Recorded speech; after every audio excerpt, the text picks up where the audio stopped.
Hello, how are you guys? I'm T. I think let's go with that. This is a social experiment, but let's go with it, you know? Yeah. And this is KB.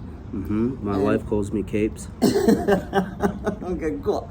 I love her to bits. Yeah, guys. We were actually just going down a, I'm going through a very specific journey at the moment where, I'm experiencing a lot of changes, a lot of things that are, I feel as though for the first time in my life, I'm actually becoming excited about something.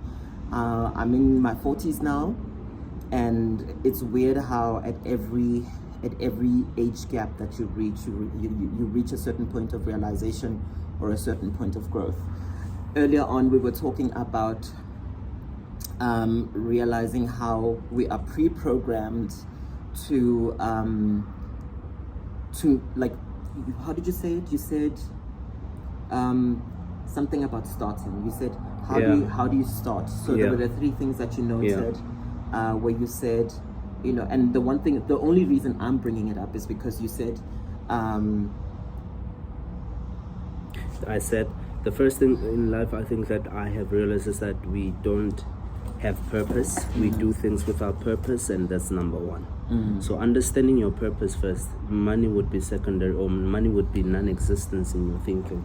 Right? We all know that, of course, money, when you make money, you are defining your own terms. So that on its own is out. But when you understand that when you have a purpose in life, nothing should make you upset. Nothing should make, of course, we've got the human element. There's that and this, of course, that would shake you somehow. But nothing should define our purpose. Nothing should be attached to anything when you have a purpose. There's a part where, like in our conversations, I remember I said, you mentioned purpose, and I didn't broach it with you. I didn't actually you defined it from your perspective, and you said purpose is knowing who you are and what you're about and what you want to do or what you want to achieve. I think that's kind of like what you said. I'm not sure if I'm saying it right. No, I said purpose should not be attached to anything.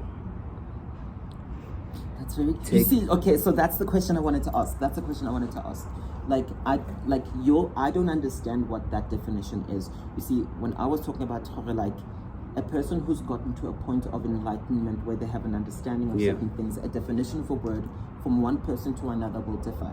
Even though we can look at the dictionary. A dictionary will define something, but then when you apply it internally as a person and say, okay, based on my understanding of the word that's defined in the English dictionary, this is what it means to me. Which is where I say I don't want dictionary to define what my purpose is. My purpose right now, like for instance, Tooms, we said take away my career, I'd still be the kabelo. Take away the money, I'll still be a kabelo. Take away my kids, I'll still be a kabelo. Because somewhere, guys, somehow we need to be realistic that our kids are going to grow up. They're going to have their own lives. But you're going to be proud, You understand. So once you understand that, for instance, when we spoke about you, us doing this, I like talking to people. I like making sure that people are okay. I like inspiring. That's my purpose. Whether you take my advice or not, that's not going to take away the beauty that I have developed within me. No, and that's the perfect thing. For me, I think the point of it is kind of like to take what you're saying and say, and we sip. And we sip, guys. And we sip. I think the point that I'm trying to get here is maybe technically the definition of purpose and how you understand it and how I understand it don't necessarily need to be synonymous. Right. Because it needs to be something that drives you as an individual to something that literally emotionally enlightens you to another level. So I was going to ask you that day when we talked about it, but I was like, no, wait, let me think about what he said, because I don't want to now jump into something and I'm just fobbing it around. So for me, when you said determine your purpose, I actually wanted to say to you, I actually don't have one. I think with what's happened with me now, with the things that I'm going to do now, of which I'm so excited about. Please take note, I am 40 and I'm moving out for the first time. Well, We'll get to that. Technically, I mean, we'll cover that, but like, yeah, technically, I'm moving out for the first time. Yeah. And this is kind of like, oh no, just close.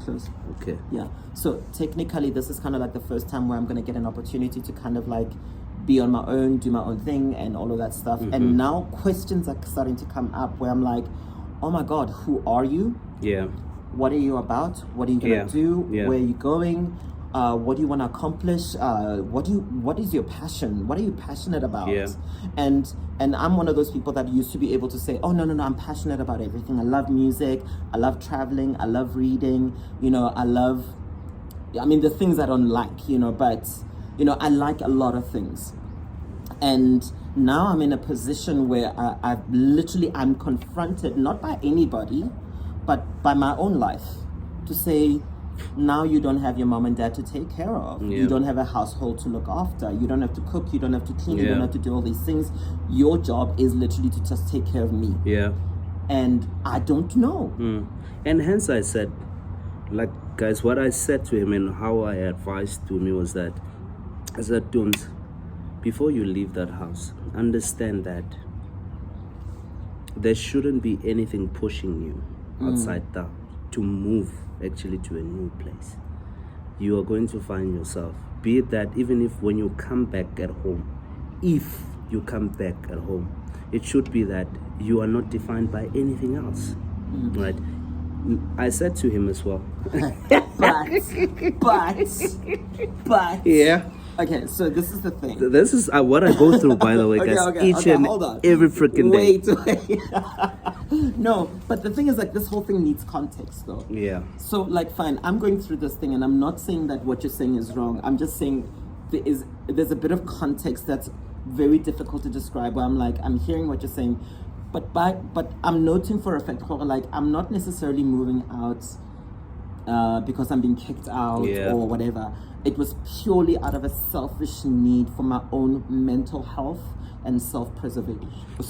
But also remember, mental health is a big word. Yeah, no, mental health, I'm literally referring to consistent depression, consistent sadness, lack of motivation, thoughts of suicide, literally kind of like not being social, not wanting to be social, not wanting to go out, not wanting to associate with anyone.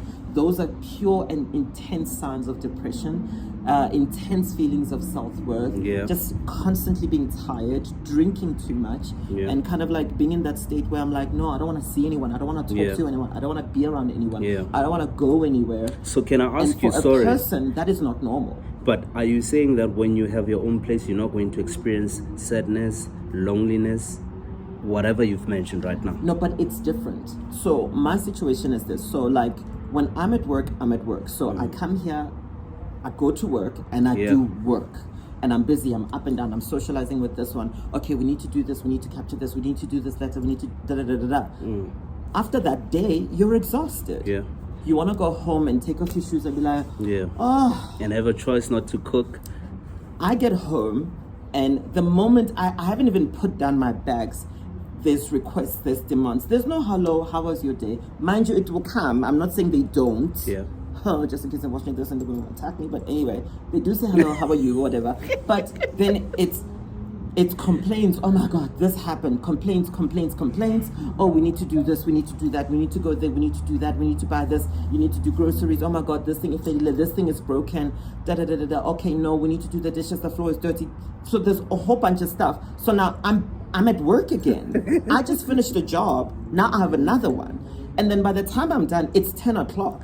You see why now? And then I go to sleep and I wake up and then I try this thing where I'm like, oh, I'm gonna. And he doesn't sleep. And I don't. No, I don't actually. It's no, but I mean I sleep. It's just not enough. It's just, but I don't feel it. It's just it collects over time and it leads to a mental breakdown or an emotional breakdown or an intense depression where a weekend will come where from Friday to literal Monday I won't get out of bed. Yeah. Hence now we're gonna go back because guys, this is a constant conversation we always have. I said to Dumi, I asked him, I said, I wonder how you're going to feel like, when you are used to taking care of people, it becomes embedded in you that subconsciously, I said to him, I know you're going to move out, but I know there's going to be a point where you're literally always home. Why I'm saying this? Because I said you're going to get constant calls and whatsoever. Now, him moving out of the house, guys, I said one of the 3 principles that we spoke about. We said purpose. We spoke about learning how. Okay, the second one I said learning how to deal with stress is the biggest thing that you can achieve in your life. So you cannot avoid stress or stressful conditions. That is number 1. You defining a moment that is stressful. For me, personally, I feel that once you understand how to deal with stress, you will then learn the third part, which is learning how to start. Starting is stressful. Yeah, I wanted to go into Okay, that. let's talk about learning about stress. Okay, well... Refill. Okay, I didn't really want to go into the whole thing about stress, to be honest, but what we were talking about was the fact that he describes stress in a very particular way, where I'm like, no, what you're saying does make sense. I access it from a human point whereby I can't assume that everybody knows. I can't assume that everybody has read a book about stress. I can't assume. So the point of it is like, if let's say, for example, I'm talking to a person about stress, I need them to identify that they are actually in a state of stress. Yeah. And the only way to do that is to literally, you can list the symptoms, and they're myriad and many, and they're unique to any particular individual based on your personality archetype. But some of them are very consistent. You know, there's people that will get addicted to pornography. There's people that will drink a lot. There's people that will smoke double to triple than the normal amount that they would. There's people that will start doing intense sport activities, or even go to the point of hurting their body. Because the one thing I realize about stress as well is like there's an aspect of it where you want to numb yourself or numb your feelings. You don't want to feel whatever the situation is or that moment is. You want to pull yourself away from that. There's people that are addicted to TV. They'll watch TV consistently just to separate themselves from that. So there's all kinds of different ways that one can mask stress and stuff like that. Like you're saying though. You're saying I'm defining, guys, at no point have I ever done any medical studies on or psychological studies. My definition of stress is that I've already defined my purpose, and therefore learning how to avoid stress, it means that my purpose will supersede anything else that comes after that. I mean, that's beautiful. I mean, I hear it. I'm just not sure that I understand it. And you know, the one thing I mentioned was like the key thing with this whole thing is that for a person who is emotionally enlightened and fully understands who they are, where they're going, and what they're about. And at no point should you think that I'm I mean, he's not perfect. No, he's not perfect. He's amazing, but he's not perfect. I'm just saying, like, there's different levels of emotional enlightenment. The unfortunate part is that I feel like the social structure of the entire world is at a point where, like, not all of us will be entitled to an emotional enlightenment that a person would reach in 30-20. I don't know, just to make an example. People then and people now, we are completely different. Even generationally, I'm an 80s baby. 80s babies. We are completely different from anybody that was born in the 90s and people that were born in the 20s. We are not the same. And I think it's the same thing. As each generation comes and goes, we all learn how to perceive certain things differently. I personally think that stress needs to be viewed in a different direction. I don't think stress is a negative thing. In as much as it has adverse and negative effects on your body and on your mental health, I think it's a beautiful warning sign to make a decision. The worst part about the system of society that we live in is that we are told and we are programmed to believe that the things that we do, we have to do. You have to go there. You have to have a job. You have to make money. You have to, you have to, you have to. It's like you have a purpose defined before you're even born. By who though?